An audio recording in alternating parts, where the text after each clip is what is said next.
एक भी पत्थर अगर किसी इमारत को लग जाता ना तो हालात बड़े ख़राब हो जाने थे। इसकी जिम्मेदारी जहाँ पे शेख रशीद साहब मुबारकबाद के मौसम, आपको पता है 4 मरतबा वो आज प्राइम मिनिस्टर से मिले हैं शेख रशीद साहब। सुबह मेरी उनसे बात हुई, रात भी मेरी उनसे बात हुई, तो उन्होंने कहा था इनके साथ बाकायदा हमारा एग्रीमेंट है और शेख साहब ने ये खुद कहा कि हमारे मामलात PDM की इंतजामिया से तय पा चुके हैं। ठीक है, फिर उन्होंने कहा अच्छा 5 बजे तक इन्होंने वक्त 5 बजे तक इन्होंने इसको मुकम्मल करना था, 5 साढ़े 5 6 बजे उन्होंने कहा कि बेसिकली नवाज शरीफ को डील करनी और डील कट करनी भी आती है। आज उन्होंने ये बात भी की है। नहीं, बात ये है अलीना कि जो बात सदीक साजिद साहब ने कही है कि शेख साहब और PDM की क़यादत में राब्ता था, तो इसी पे इनकी ठोस हो गई तहरीक। ये तो कहते हैं हम किसी से बात नहीं करेंगे, इसका मतलब है इन्होंने यकीन दहानी कराई थी कि हम जो हुकूमत कहेगी उसके मुताबिक कहेंगे। हुकूमत ने कहा था बंदे नहीं लाने, इसलिए हम बंदे नहीं लेकर आए। ये मसला देखें, ये जो बात समी साहब बात आप देखें, जो बात बड़ी सीरियस है जो महमूद अचकज़ई ने की है PDM के प्लेटफॉर्म से, ये ऐसी बात नहीं है कि बस एक जुमला उसने कह दिया। ये महमूद अचकज़ई ने मुल्क में अनारकी पैदा करने की कोशिश की है, जो कि लोग रिजेक्ट कर रहे हैं मुसलसल। मैं आपको बताऊं, इसमें PDM की पूरी क़यादत समेत मौलाना फजल रहमान, मरियम नवाज, ये सब महमूद अचकज़ई के हम नवा हैं। ये सारे लोग मुल्क में अनारकी पैदा करने के लिए अचकज़ई को आगे किया इन्होंने। नहीं राना साहब, अचकज़ई साहब की तो कोई फॉलोइंग ही नहीं है ना, वो तो उनका कोई बंदा यहाँ पर कौंसल, जिला कौंसल, कोई छोटी यूनियन कौंसल का इलेक्शन भी नहीं जीत सकता। जो ये बयानियाँ देने की कोशिश कर रहे हैं वो लोग ऑलरेडी रिजेक्ट कर चुके हैं। इसलिए जो ये अचकज़ई साहब ने बात की है इसकी कोई इससे ज़्यादा अहमियत नहीं कि उनका जो खुब से बातन है वो बिल्कुल वो सामने आ गया। इसके अलावा कोई चीज ऐसी वो इनका भी यही है। नहीं, वो मरियम नवाज और अपना मौलाना फजल रहमान भी वही सोचते हैं जो अचकज़ई सोचते हैं। वो तो दिलों के हाल तो अल्लाह जानता है ना। नहीं, दिलों के नहीं, जो जाहिर है समी साहब, ये कोई ढकी छुपी बात है। जाहिर ये देखें, ये महमूद खान अचकज़ई के साथ भारतीय एजेंट हैं। ये अफगानिस्तान की खुफिया एजेंसी से पैसे लेते हैं अचकज़ई साहब, और ये उनके साथ मिले हुए हैं सारे। मेरा सवाल है आपसे, फिर अचकज़ई साहब के भाई को गवर्नर क्यों बनाया वफाक का नुमाइंदा? अगर ये वो नवाज शरीफ ने बनाया? नहीं, नवाज शरीफ ने बनाया। ओ भाई सारे मेरी बात सुने, नवाज शरीफ को सऊदी अरब से कौन लाया? अच्छा, नवाज शरीफ को सऊदी अरब से कौन लाया? कौन लाया सऊदी अरब से?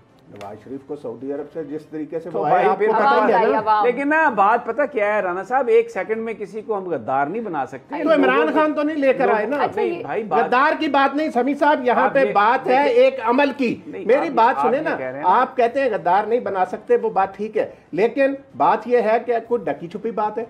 कब उन्होंने पाकिस्तान के कौमी सलामती के इदारों की पीठ में छुरा घोंपने की कोशिश नहीं की? मैं कोई और गद्दारी क्या होती? मैं PDM को या महमूद खान अचकज़ई साहब को कुछ डिफेंड करने की बात नहीं कर रहा, लेकिन मैं आपसे ये सवाल करता हूँ, मुझे ये बताइए, आपके बड़े करीबी तरीन दोस्त हैं, उन्होंने कहा था मैं भारतीय टैंकों पर बैठकर पाकिस्तान में आऊंगा। इससे बड़ी स्टेटमेंट हो सकती है? जो बाद में फिर वजीर भी बने, हुकूमत का हिस्सा भी रहे। हर दौर में इन सियासतदानों ने इस तरह की स्टेटमेंट्स दी हैं, हम ये कह रहे हैं। लेकिन अभी जो लेटली ये जो एडिशन है महमूद खान अचकज़ई साहब की, ये एक ऐसी चीज़ है जो नहीं होनी चाहिए थी। जैसे अंस नूरानी साहब ने वहाँ पर बलूचिस्तान की अलहदगी की बात की, तो PDM की क़यादत ने बाद में उनकी सरजनश की, उनको फिर वो उस चीज़ से वजाहतें उसकी वो देते रहे।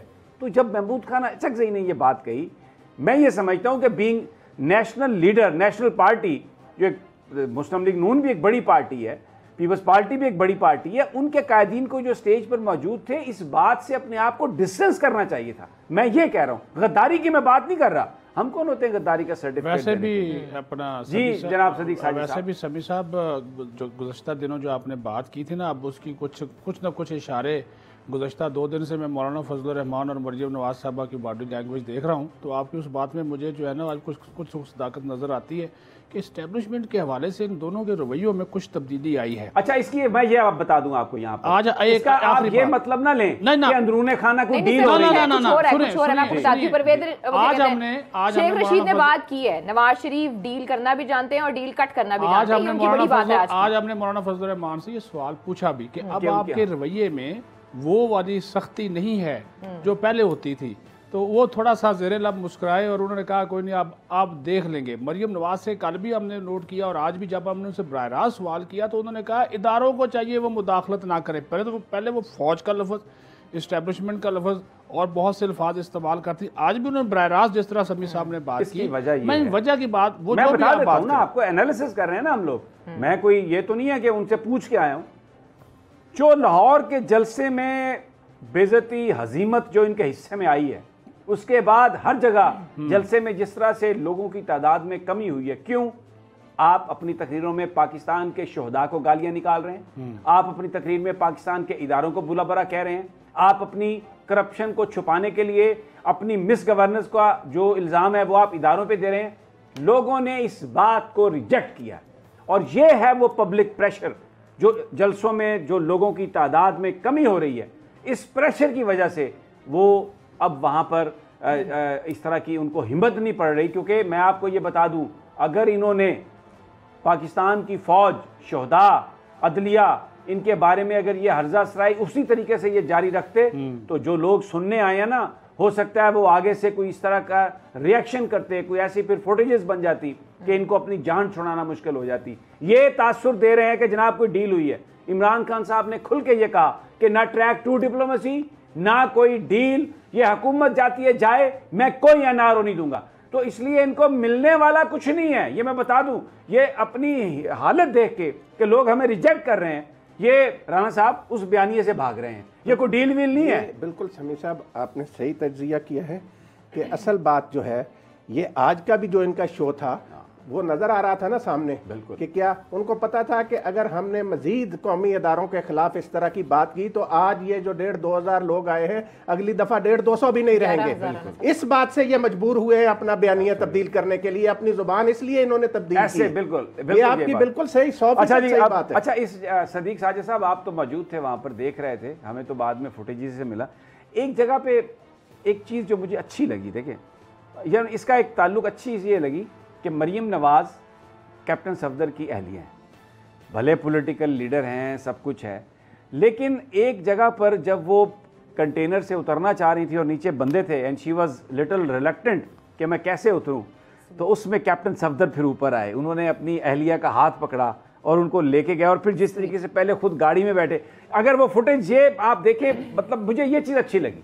मियां बीवी क्या आपस में जो ताल्लुक है, राणा साहब इसको पॉलिटिक्स से हट के बात का इजहार खुद कैप्टन सफदर साहब और अपनी ड्यूटी के हवाले से कर चुके हैं। नहीं, वो कह चुके हैं, वो भी आप चला चुके हैं, कैप्टन सफदर साहब क्या फरमाते रहे हैं, तो वो ड्यूटी दे रहे थे, ड्यूटी अपनी जगह पे। लेकिन मुझे ये चीज है, देखिए हम लोग मशरकी लोग हैं और जो एक हस्बैंड ने अपनी बीवी को वहां पर उस क्राउड में जिस तरीके से उतारा, उनका हाथ पकड़ के, मुझे मैं आपको ताबेदारी की एक अच्छी मिसाल ताबेदारी नहीं है, औरत की इज्जत करते हैं। अच्छा, अगर अब हस्बैंड जो है वो अपनी वाइफ की थोड़ी सी केयर कर ले तो ये ताबेदारी होती है। राणा साहब कोई भी करेगा इस सिचुएशन में, ये तो राणा साहब, ये तो गैर मर्द का हाथ लगेगा, कोई सदीक साजिद आप होंगे वहां पर उस जगह पे, तो ये मुझे तो ये अच्छी लगी बात। ज़ाहिर है ये फुटेज हमने बनाई भी और शेयर नहीं, आप मुझे बताएं ये इसमें कोई ताबेदारी वाली बात थी? ये तो ज़ाहिर है, देखिए वहाँ पे क्राउड जिस किस्म का होता है, थोड़ी नीचे करें और जरा दिल बड़ा करें, इज्जत और एहतराम वाली बात है। देखिए वहाँ पे जो समी साहब बात कर रहे हैं, क्राउड बिल्कुल उस कंटेनर के साथ जुड़ा हुआ था और वो सीढ़ी एक छोटी सी लगी थी, वो जैसे वापस जाने लगे वो गाड़ी बिल्कुल साथ, हालांकि वहाँ पे तारक फजल चौधरी भी थे और खुरम दस्तगीर, बाकी लोग भी वहाँ पे थे, कुछ खवातीन भी थी, लेकिन इसके बावजूद उन्होंने उनका बाजू पकड़ा, बल्कि उन्होंने कहा, उनको मदद दी कि वो पाँव भी उनका सही जगह पे आ जाए, कोई गिर ना पड़े, तो उनको सहारा देकर सहारा देकर गाड़ी में लेकर गया। फिर वो रॉन्ग साइड से पहले खुद सीट पे बैठे जाके, फिर उनकी जो है वो अहलिया वहाँ पे बड़ा जबरदस्त। और आज भी जब वो फजल रहमान के घर कल भी आई थी, आज भी आई थी, तो ड्राइविंग वो खुद ही कर रहे थे कैप्टन सफदर, वो फिर गपशप लगाते रहते हैं उधर बैठ के। अच्छा जी, बहरहाल खाने की तो बात हम कर चुके हैं, सारा दिन टीवी पे चलता रहा है। सदीक साजिद साहब, कल आपने वो जो फुटेज चलाई है ना आके, आज तो बगैर वो उसके आग के जो टिक्के पड़े हुए थे चैनल्स पर, उसकी फुटेज भी नहीं, आज भी हमने दी है सर। आज तो वीडियो आज आपने तो बड़ा दुम्बे की जो है ना वो फुटेज बना के, कल मटन था, आज दुम्बा कढ़ाई। मेरी ये दुआ है कि अल्लाह ताला इनको सेहत। सब्सक्राइब करें और बेल दबाएं ताकि कोई खबर रह न जाए।